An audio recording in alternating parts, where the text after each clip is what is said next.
you believe in time to sing it down. Bounce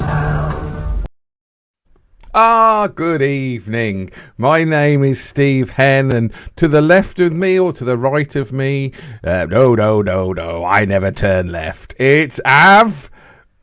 What did he call himself last week? Oh, this week, Av. How's about a bit of bling, Mr. Singh? How's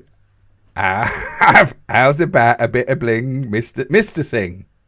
Well, I think it works better. More respectable. How's about a bit of bling, Mr. Singh? That's good. I want a nickname. Steve, the man who put the cock in hen. Okay. I can't do it. Anyway, it's Av.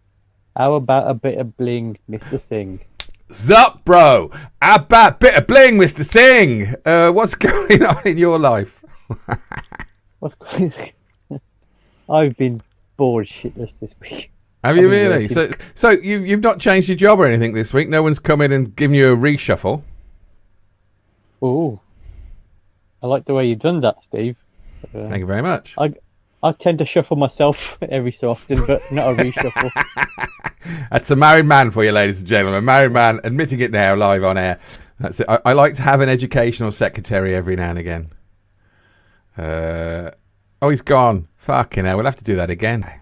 Okay. How about a bit of bling, Mr. Singh? A bit of a Sean Connery kind of James Bond thing going on there, haven't you? I am a man of two voices. Miss Moneypenner. Oh, it's incredible. It's incredible. Yeah. Oh no, we could talk about that as well. Because did we talk about that? That the James Bond film is out, coming out. No, we need. You could book tickets. I think you could book tickets yesterday for September. I'm not ready for the cinema yet. I feel your pain, but it's got to be done, isn't it? Well, when I go cinema, there's one particular cinema I like going to, and I do the best nachos with like a garlicky salsa sauce, and it's warm. And it's what? Warm. It's warm. Warm salsa sauce. Yeah. And they pour it all over the top of the nachos and do the jalapenos. It's probably the best one you can get at any cinema. All the seats are massive. And massive. Oh God. As about a bit of bling, Mr. Singh. We're definitely not with the kids. Then it's on the all stepped seats kind of thing, so no one can sit in front of you and block your view. Bastards! But they can still turn their phone on and brighten your flashlight your eyes. Yeah. COVID! Apparently, I read that today as well. Coughing is the new thing not to do in the theatre. Do not cough in the theatre. Oh, okay. Because everyone thinks everyone has to move 3 seats to the left. But do you know what I like about the live cinema? I don't know if they do this at your cinema. There's always someone. It doesn't belong to me. It's a Birmingham cinema. Well, yeah. There's always someone at the steps as you walk in and they're directed to your seats if you need it, right? Right. And this is the extra special bit here because I've not noticed it at any other cinema. As you're sitting down, they'll actually start speaking to everyone, right? Introducing the film and hoping you enjoy yourself. But the one particular, there was a young lad, and he was a bit extra, very dramatic the way he did it. I thought he just would. Normally you'd say, "Hello everyone, welcome to the Light Cinema. Please enjoy your film. We are now showing this. Any concerns or anything will be outside." But you got all like Shakespearean on it. It went, "Hello everybody. If you or anybody would need or require assistance, I will be here. Now enjoy the film." Right. I love it. I'm just a little confused, and it could be me. But are you saying he does this as he puts you to the seat, or when the last person he puts in the seat? Does he do it every time? So like, so he says, this is the way to your seat, right? And say there's 3 people already there, and you sit down with them. Does he then do it to you and the people there, or does he wait until everyone's in the cinema and then do it? He waits till everyone's in the cinema in that area. Okay. In cinema. What? No, in the area. Did it for me? As in like in that screening. Oh, yeah. So I'm not saying it's like. So he does it only does it once. He doesn't do it to like a group of people as they get bigger. I think it'd be great. Every this is the middle. We're going to enjoy this out. With any problems, we'll see you outside later. That was pre-COVID, so I haven't been obviously back since. I want to talk about Prime Minister's Question Time, which I had a look at the other day. When like Keir Starmer asked Boris Johnson three times about universal credit being reduced, and 3 times Boris didn't even answer. But everybody, well, not everyone, most people on the opposition, including the Scottish and the rest of the little ones that are in there, all wear masks. None of the Conservatives, I think 3 or 4 of the Conservatives MPs wear masks, but most of them don't wear masks. But everybody, like on the other side, and I think more people on the opposition are now wearing masks because I think they're making the point that because the Conservatives hardly anybody, about 3 or 4. It was interesting because I just caught the tail end of it. It was Savage Javid. We had a Savage Javid. We were interviewing Savage Javid, and he took him. That question came up about you're not wearing masks, Conservatives, and it was something like it was, because we know one another. What? You know one another. That's why you don't wear masks. So is he implying that I know him so well, I know her so well, I know their hygiene habits, I know where they've been and what they've been doing? Maybe that's what it is. Because he's such a savage. Savage. So he's a savage. Yeah. Savage. I think what he probably means is that they all mix together anyway in the Conservative bar, in the secret Conservative bar that they've built in the underground tube station at Westminster, where they discuss how they're going to make people poorer. Do you know? I honestly don't know if they don't. I don't think they intentionally want to make people poorer. I just think they intentionally want to make people richer and not lose their money, and then everybody else is a byproduct, and I don't give a shit about them. I think their main focus is making the money for themselves and doing all right. I don't think it's anything to do with trying to make the poor poorer. It's just a happy coincidence. Come on, you old bastards, vote him out. You old bastards. They won't, though. They won't. And also, to be fair, who would you vote for? Really, you're not going to vote for a party that will beat the Conservatives because they're all like fractured now. It needs to be one solid party that a third of the country can get behind.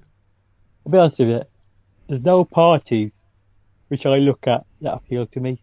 The only one that appeals to me, really, and I know it's is the British Nationalist Party. Sorry, I'm in the Green Party. We've had plenty of racist opposition parties, haven't we? Well, Conservatives. They're still there. The Conservatives. Oh, the Conservatives. And where was that one with David Cameron? The Conservatives. Yeah, and you got your middle class Labour Party. Yeah, not all of them, but a lot of them. Keir Starmer's middle class. He's whoa! You can't say it like that. You have to say Sir Keir Starmer is middle class. That would mean half my teachers were. Johnson made me laugh the other day. He said, yeah, you don't have to pass it. As soon as you pass your test now, you can go out and drive a trailer, a car, and tow a trailer. And I'm thinking, that's just dangerous. These 17-year-olds, as it is, that's the highest insurance rate, is 17 to 21. 17 to 21 males are the biggest cause of death in this country. Thank you. You know why? In cars? Do you know why? Listen to music too loud. Yeah. Hold on, people. Here comes Grandad.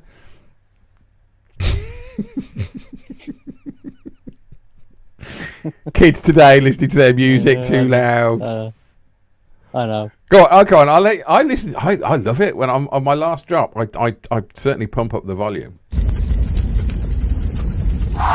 we talk about also the new alliance with Australia and the USA. What's it called? Is it Orca? Orca. Do you know how it's spelt? A. Good. That's about much as I remember. I only found out today because I had a quick look. It's AU for Australia, Yeah. UK for United Kingdom, and US. So it's AUKUS. Orca. Oh, it was Orca. It was like the whale. Did you watch it when they had their conference? No. My daughter's painting a house, and I just went and watched it dry. I actually watched it. Did you? I actually watched it. This is I told you I had the a boring shittest week you've had. week. Come on then, enlighten everybody else here now on what went on. Because the funny thing was the Australian Prime Minister spoke first, and he did the dirty on the French because he was supposed to buy French submarines. He agreed in principle. So the French weren't happy. British are happy because they're buying the submarines, but I'll tell you why they bought them. I found out after with the Americans and the British, and they all spoke, and the last spoke was Biden. He goes, "Thank you, Prime Minister Boris Johnson," and I also like to thank the fella down under. Did he forget his name? Did he say the fella down under? Did he call him the fella down under? No, no. I thought you were doing a bit. He actually said the fella down under. Yeah. Wow. Let's have a listen to that now. Thank you, Boris, and I want to thank that fellow down under. Thank you very much, pal. Appreciate it, Mr. Prime Minister. If you look at Boris's face when he says that, he starts laughing. Boris does. So I'm thinking he probably genuinely he probably did forget his name. I'm surprised you didn't call him like Joey or Dundee or something. Bruce. Crocodile Dundee. Yeah. Oh, I like Biden. I do. I think he's an all right chap. But like you know, I suppose at his age, he's gonna forget to put his pants on some days. But yeah, I mean, I think the French are really pissed off because they agreed to buy diesel submarines that run diesel, but apparently they brought electric ones. No, I bought nuclear ones, nuclear powered. But the reason for that is that because then they can stay underwater, can't they? For weeks and months even. Yeah. Whereas if it was diesel, you'd have to refill. Would it get back to the station? They would be underwater for months and months in a nuclear submarine, and when they come out, they'll all have 6 fingers.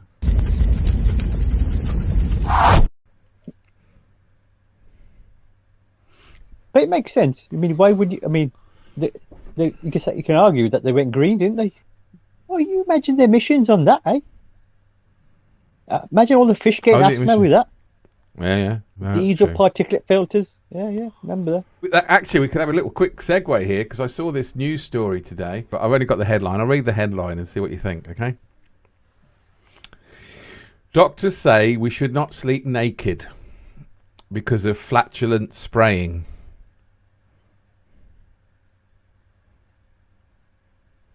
Makes sense.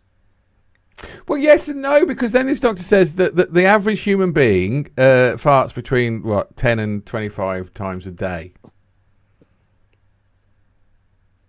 I'm not sure that many people fart in their sleep,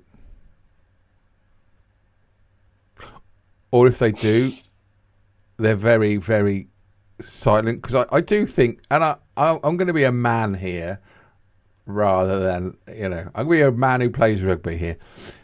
I think men force them out more. I think the louder they are, the happier a man can be. Do you know what I'm more impressed with? that smooth segue from talking about nuclear submarines into men breaking wind in the bed.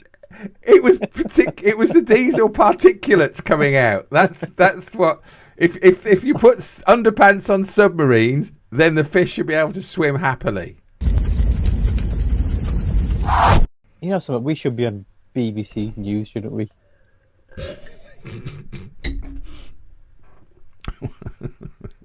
Get rid of ring-a-ding-a-bling bling. Yeah, get rid of question time. We should be on there talking about submarines and farts. The other thing then, if we're going to talk about underpants, is Nicki Minaj. Do you want me to read her tweet out? I've got a tweet here. My cousin in Trinidad won't get the vaccine because his friend got it and became impotent. His testicles became swollen. His friend was weeks away from getting married. Now the girl called off the wedding. So just pray on it and make sure you're comfortable with your decision, not bullied. Well, do you know what the issue is? That is, he was directly injected into his testicle. Yeah, I think the issue was it never actually happened. I know. Yeah. I mean, I think it's actually quite a comical tweet. If you take it as a comical tweet, I think it's hilarious. But when I hear that it's actually, I don't know what it is, because she seems to have like doubled down rather than said it's a joke. Well, the thing is that maybe it did spill up, but was it just coincidence that it happened when he had the injection? No, yeah? That's true, because my granddad, he had the first Pfizer jab, 85, dead the next day. Mind you, he didn't see the bus coming. I knew a friend who lost a testicle. Right, I've known Av now for over a year and a half, and I've never heard him start a conversation with. I knew a friend who lost a testicle back in the 70s. They removed this lad's testicles, and they were meant to put like clay or marble ones back in type things, and they lost them. But the doctor had his cheese and pickle sandwich, and he put a couple of pickled onions in and sewed them in. Oh, he dropped a clanger. And he came back and said to the doctor, he says, "You all right since you've had your operation on testicles?" He goes, yeah, it's fine. He said, "Funny thing is, doctor, every time I see a cheese sandwich, I get an erection."